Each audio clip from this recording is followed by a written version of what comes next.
You know, every highway, every railway, every single building you see is standing on land that's been carefully sculpted. Before a single drop of concrete is poured or any steel goes up, the earth itself has to be shaped with incredible precision. So today, let's dig into the hidden geometry of this foundational and often totally invisible world of construction.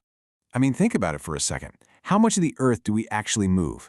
We're talking about carving out entire canyons for highways, leveling massive hills to build our cities, and dredging channels for global trade. This is literally planetary scale sculpting, and it's an engineering science all on its own.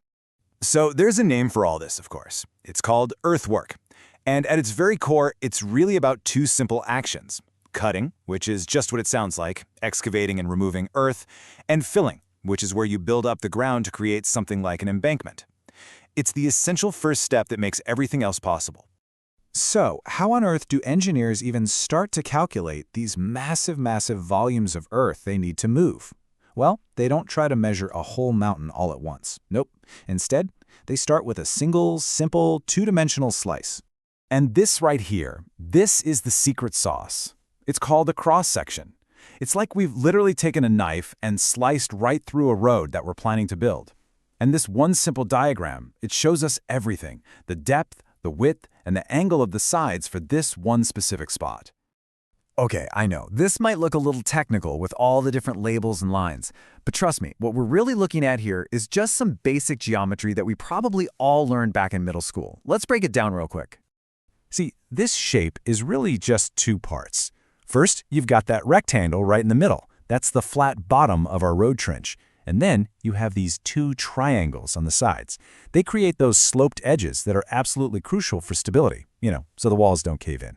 You put them together, and you've got your whole cross-section. So you just add the area of that rectangle to the areas of the two triangles, and bam, that's it. You've got the total cross-sectional area. And just like that, an engineer has figured out the exact amount of earth in this single two-dimensional slice of the project. But of course, that was for flat ground. And let's be honest, the world is rarely perfectly flat. Engineers almost always have to deal with slopes and hills, which, well, that adds a really fascinating layer of complexity to the whole problem. Let's see how they tackle that.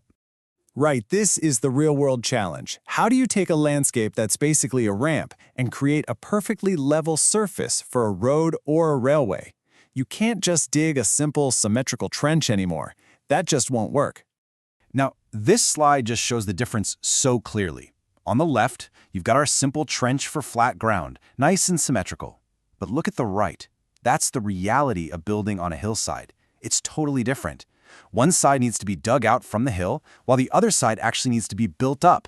And this is where cutting and filling become this amazing dynamic duo. Engineers will cut into the high side of the hill, and then, and this is the really smart part, they use that exact same excavated dirt to fill in the low side. It's this perfect balancing act of resources, and it saves a ton of time, money, and is way better for the environment.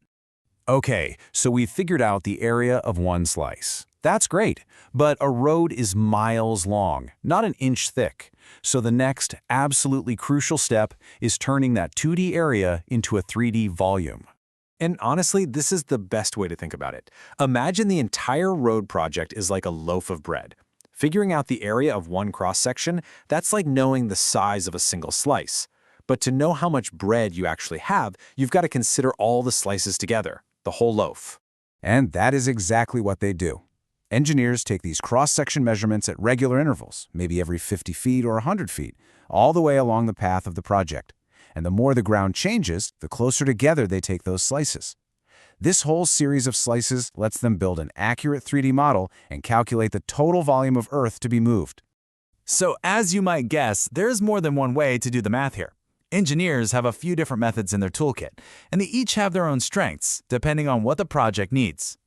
Let's take a really quick look at the three main methods they use to turn all those 2D slices into one big 3D volume.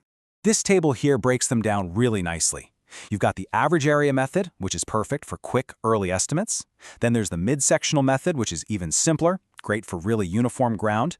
But the Prismoidal formula, that's the gold standard. It's more complicated for sure, but for huge projects like high-speed rail lines or massive dams, where every inch matters, you absolutely need that level of accuracy. It's non-negotiable.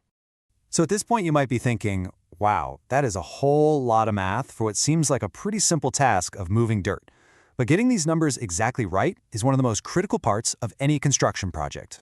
See, this precision has this huge domino effect. It all starts with the budget.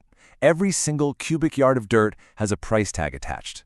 That volume then decides the logistics, how many trucks you'll need, for how long, and ultimately, it all comes down to safety and success, making sure the slopes are stable and the foundation is absolutely rock solid. You know, this quote from the source material really just hits the nail on the head. Menstruation, which is really just a fancy word for the act of measurement, is called the basic skill every civil engineer has to have. It's just that fundamental. So, the next time you drive past a big construction site with those massive piles of earth and deep trenches, I hope you'll see something a little different. You won't just see a pile of dirt. You'll see a landscape being precisely reshaped by the hidden and incredibly powerful language of geometry.